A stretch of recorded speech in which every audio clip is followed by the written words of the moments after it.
सभी को नमस्कार। मैं राहुल माहेश्वरी और एक बार वापस से आप सभी का स्वागत है। धर्म और मोक्ष की हम चर्चा कर रहे हैं, हमारा सीरीज चल रहा है।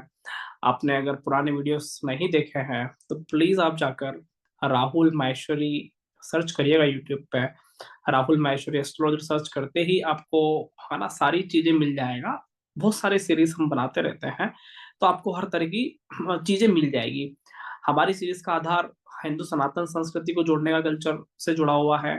ज्योतिष शास्त्र कैसे कनेक्टेड है हिंदुइज्म से, उसके विषय पर चीजें बनती है। और दर्शन कैसे ज्योतिष से कनेक्ट है, कैसे हिंदुइज्म से कनेक्ट है। तो बहुत सारी चीजों का मिश्रण आपको हमारे चैनल पर देखने को मिलेगा। और हिंदू सनातन संस्कृति ज्योतिष कैसे उसका आधार है, कैसे भारतीय ज्योतिष हिंदुइज्म को जोड़ता है, उसकी आधारशिला, उसकी नींव है, बुनियादी ताकत है। तो बहुत सारी बातें हम करते हैं। मैं पेशे से ज्योतिष शास्त्र को है ना पठन पाठन का कार्य करता हूँ। ठीक है, और इसी चीज में बड़ी रुचि रही है। तो आज हम बात करने वाले हैं धर्म और मोक्ष को लेकर, और कुछ वीडियो से हटके, है ना। पिछले वीडियोस को भी आप देख सकते हो। आज कुछ और नई बात करेंगे कि कैसे हम अलग अलग व्यूज से, है ना, अलग अलग दृष्टि से धर्म और मोक्ष को देख सकते हैं। तो कैसे देखा जाए, नया दृष्टि क्या है सर, कुछ नया बता दीजिए। ठीक है, देखिए, धर्म मतलब हमने लास्ट तक समझ लिया था कि धर्म मतलब होता है सूर्य। कालपुरुष कुंडली से सिंह राशि आती है, मतलब सूर्य, है ना, धर्म का इंडिकेशन है। और चंद्रमा मोक्ष का इंडिकेशन है। तो अब हमें सूर्य और चंद्रमा की फिलोसॉफी को समझना बहुत जरूरी है। जब तक हम सूर्य और चंद्रमा की फिलोसॉफी को नहीं समझेंगे, तब तक धर्म का उदय और मोक्ष का, है ना, अस्तित्व समझ में कैसे आएगा। तो सबसे पहले बात करते हैं चंद्रमा का। चंद्रमा का संबंध जल से है, चंद्रमा का संबंध समुद्र से है ना।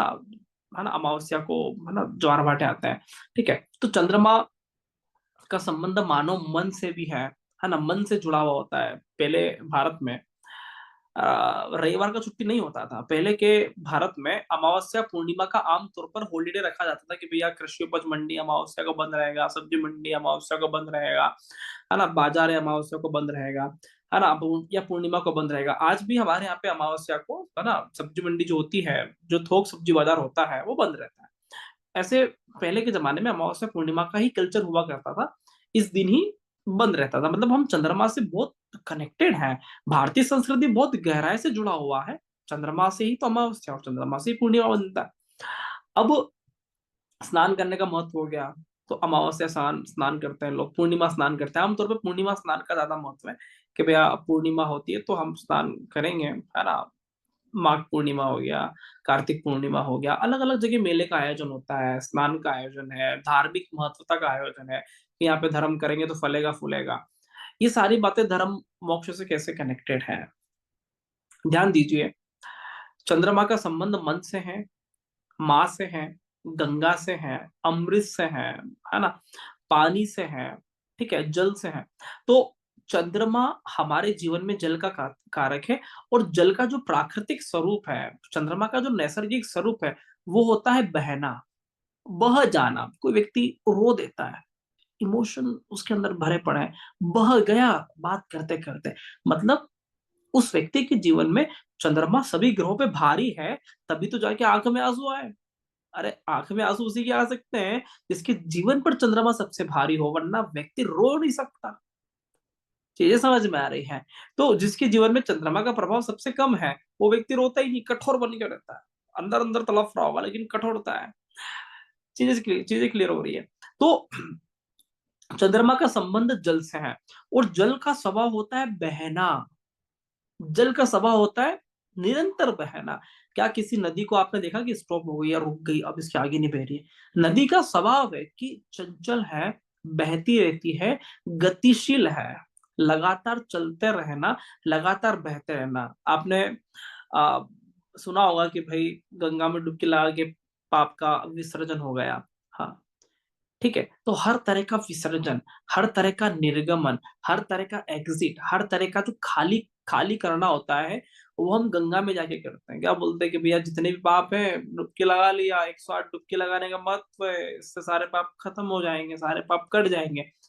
इसका वास्तविक मत समझने की कोशिश करें। नो डाउट इंडियन फिलोसॉफी बिल्कुल करेक्ट बनाया गया है, उसमें कोई गलती है ही नहीं, लेश मात्र भी गलती नहीं है। हम उससे क्या समझ रहे हैं, हमारे देखने के नजरिए में गलती हो सकता है कि हम सिर्फ लकीर के फकीर ही बन रहे हैं, या फिर हमें कुछ और भी इससे समझने का मौका मिल सकता है। तो यहाँ पे मैं क्या अपनी धारणा के अकॉर्डिंग चीजों को समझता हूँ, मैं कैसे इसको समझता हूँ। गंगा में अगर हम स्नान कर रहे हैं, यमुना में हम स्नान कर रहे हैं, या पुष्कर के है ना घाट पे स्नान कर रहे हैं, कहीं पर भी उज्जैन के घाट पे जाके स्नान कर रहे हैं, कहीं पर भी हम स्नान कर रहे हैं, तो हम ये फिलोसॉफी लेकर होते हैं कि हमारा मोक्ष हो गया, हमारा विसर्जन हो गया, हमारे पाप धुल गए, हमारे पाप नष्ट हो गए। अब समझना ये जरूरी है कि पाप बह गए अंदर, गंदगी हमने डाल दिया, हमने ये मन में विचार बनाया कि इससे हमारे है ना पाप धुल जाते हैं और पुण्य का उदय हो जाता है। ऐसी महत्वता स्नान करने की होती है कि भाई आप घाट पे गए, स्नान करके नहीं आए, अरे स्नान करना चाहिए, कुंभ मेला चल रहा है, स्नान करके नहीं आए, और स्नान करोगे तो बस पाप खत्म और पुण्य हो जाए।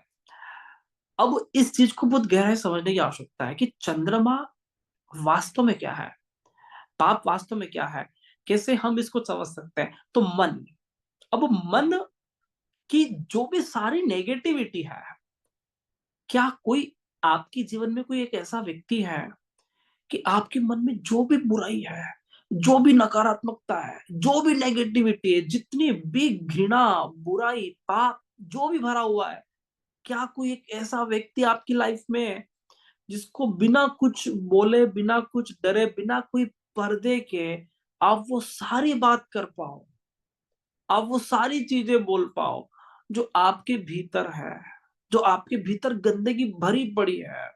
ये बुरे ख्याल आते हैं, ये वासना के ख्याल आते हैं, ये चोरी के ख्याल आते हैं, ये गुस्सा आता है, ये मैं उसके लिए सोचता हूँ, मेरे अंदर ये नेगेटिविटी भरी पड़ी है।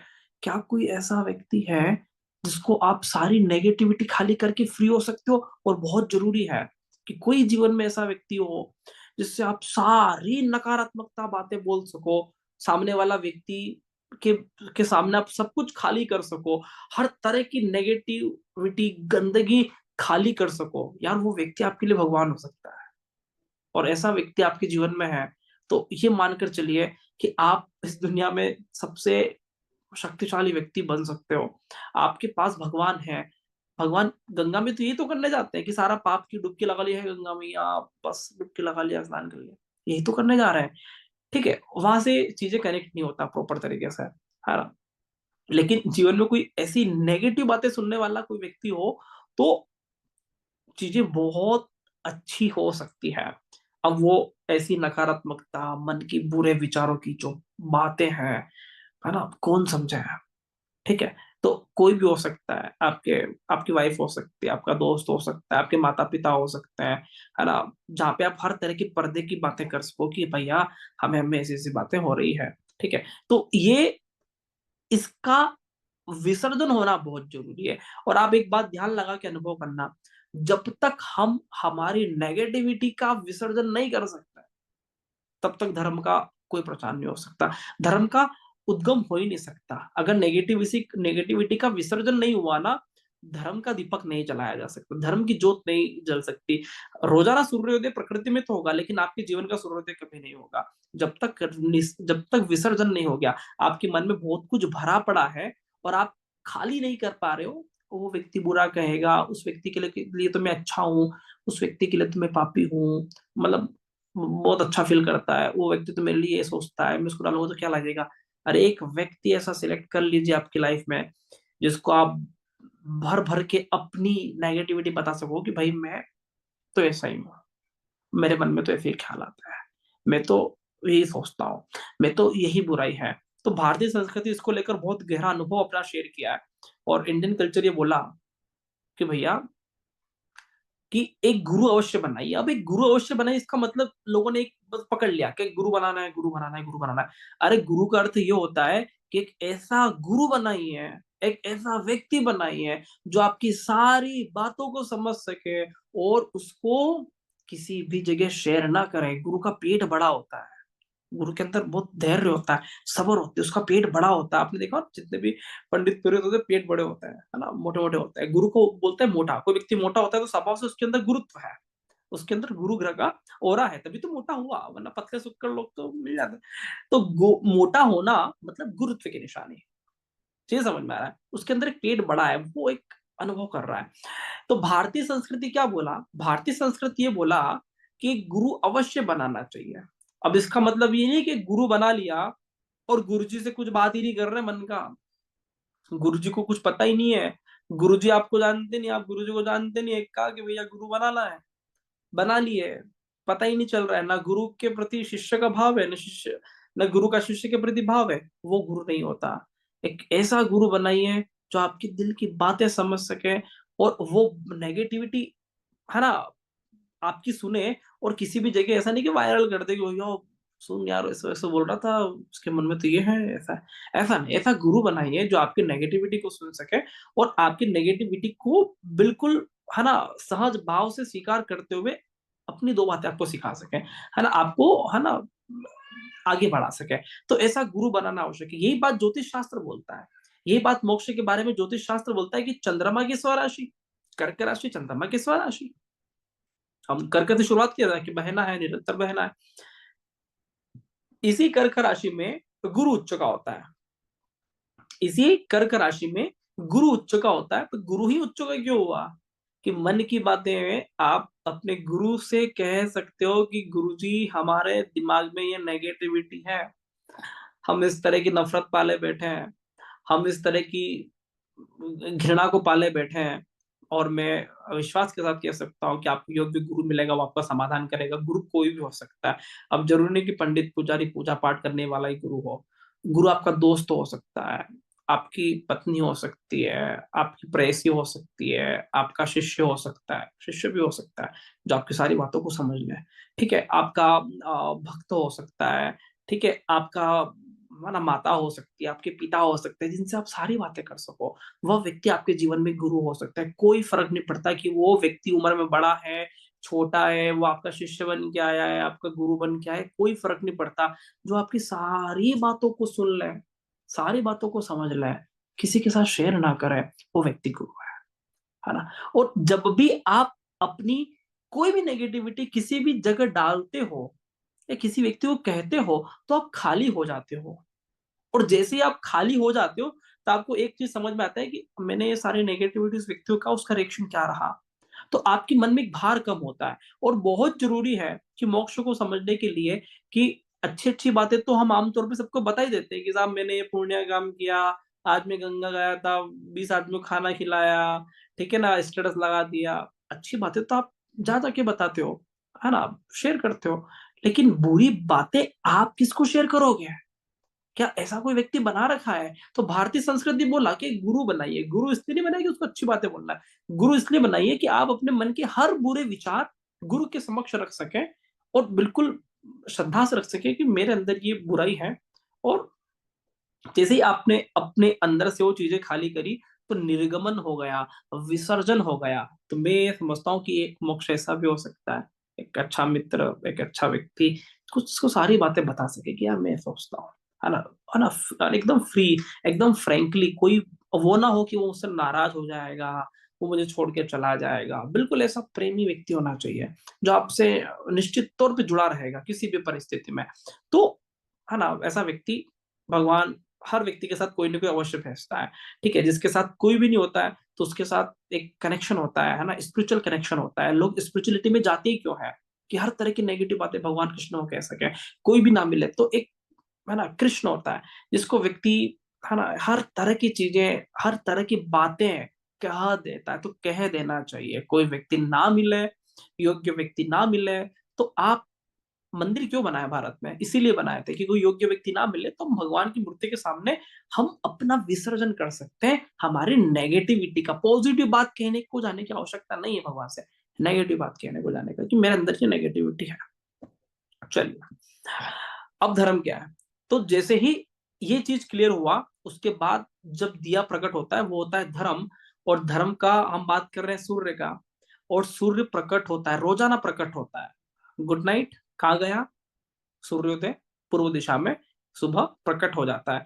तो जैसे ही हमारा निर्गमन होता है, नेगेटिव बातों का विसर्जन होता है, इसको हम रात्रि बोल सकते हैं, अमावस्या की रात बोल सकते हैं, काली रात बोल सकते हैं, कुछ भी बोल सकते हो, कुछ भी आप विचार कर सकते हो प्रकृति के माध्यम से समझने के लिए, दर्शन से समझाने की कोशिश कर रहा हूँ, कैसे भी आप समझ सकते हो। और जैसे ही वो नेगेटिविटी खाली हुआ, रोजाना प्रकृति एक नया सूर्य प्रकट कर रहा है। भारतीय संस्कृति में दीपक लगाते हैं। दीपक लगाने का महत्व समझ पा रहे हो? दीपक लगाने का महत्व ये है कि हमने नकारात्मकता को मिटा के एक दीपक लगाया है, एक रचना करी है ना, और अग्नि को प्रज्वलित किया। और आपको बड़ा आश्चर्य होगा कि पंच तत्व होते हैं, और अग्नि का एकमात्र स्वभाव है जो व्यक्ति को ऊंचा उठाता है। अग्नि आग लगेगी तो उसकी लो ऊंची जाएगी, ऊंचा उठाती है। दीपक ऊंचा उठता है, आग की लो हमेशा ऊंची उठेगी, कभी नीचे डाउनफॉल में नहीं जाती। तो हम ऊंचे उठें, उस ऊंचे उठने के लिए हमारी नेगेटिविटी खाली होना नितांत आवश्यक। इसलिए भारत में गंगा स्नान का महत्व हुआ, पाप धोने का महत्व हुआ। नहीं समझ में आता है, स्पिरिचुअलिटी से कनेक्ट करेंगे तो वो बिल्कुल परफेक्ट है, वहां पे आप कर सकते हो कि कोई नहीं तो हे गंगा मैया, हम आपको भगवान समझते हुए हम सारे जो नेगेटिविटी है भगवान हमें इन चीजों से मुक्त करें। गंगा सबसे मुक्त करती है।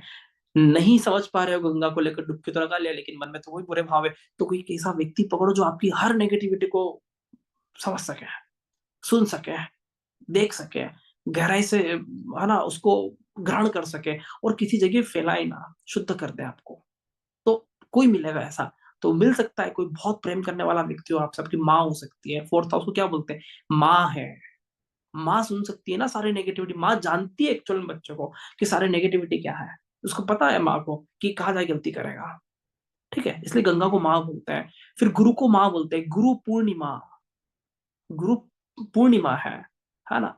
तो माँ, गुरु भी माँ। ठीक है, तो कोई ऐसा होना चाहिए जिसपे आप मातृत्व भाव से सारी बात कर सके, और माँ कभी छोड़ के नहीं जाती। तो ये सारी चीजें आप जीवन जीने की कला से सीख सकते हैं, मोक्ष का अनुभव कर सकते हैं, है ना। माँ वह नहीं होती जो आपकी सारी अच्छाई को ग्रहण करे, माँ वह होती है जो सारी बुराई को आपके स्वीकार करते हुए आपको अच्छा बनाने की कोशिश करे, आपकी है ना पकड़ बनाए, आपकी अच्छाई को बात करे। तो ज्योतिष बहुत गहरा है यार, दर्शन बहुत गहरा है, और मैं हमेशा ज्योतिष से इसलिए कनेक्ट करता हूँ। मेरा भविष्य फल बताने में, देखने में ठीक है अपना कर्म है, लेकिन इससे भी ज्यादा जुड़ाव मेरा ये है कि ज्योतिष जीवन जीने की कला है। ज्योतिष बहुत कुछ सिखाता है, धर्म, अर्थ, काम, मोक्ष। एक हम सामान्य शब्दों में सीखेंगे अलग चीजें, ज्योतिष के माध्यम से, ग्रह के माध्यम से, राशि के माध्यम से, ठीक है, नक्षत्र के माध्यम से कितना कनेक्टिविटी देता है ज्योतिष। कर्क राशि, चंद्रमा की राशि, वही जुपिटर उच्च का क्यों, वही गंगा स्नान क्यों, वही माता क्यों, वही पूर्णिमा क्यों, वही सूर्य, वही अग्नि प्रज्वलित क्यों होती है, वही दीपक क्यों लगाते, सूर्य प्रकट क्यों होता है। सारी बातें सीख सकते हैं। आशा है आपको धर्म से और मोक्ष की ये बातें समझ में आ रहा होगा। आपको वीडियो अच्छा लग रहा होगा, आप लाइक कर सकते हैं, शेयर कर सकते हैं, सब्सक्राइब कर सकते हैं। इसी तरह के आपको सीरीज मिलते रहेंगे, है ना। ज्योतिष से जुड़े हुए, दर्शन से जुड़े हुए हम लगातार वीडियो बनाने का प्रयास करेंगे। बहुत बहुत धन्यवाद। नमस्कार। जय श्री राम।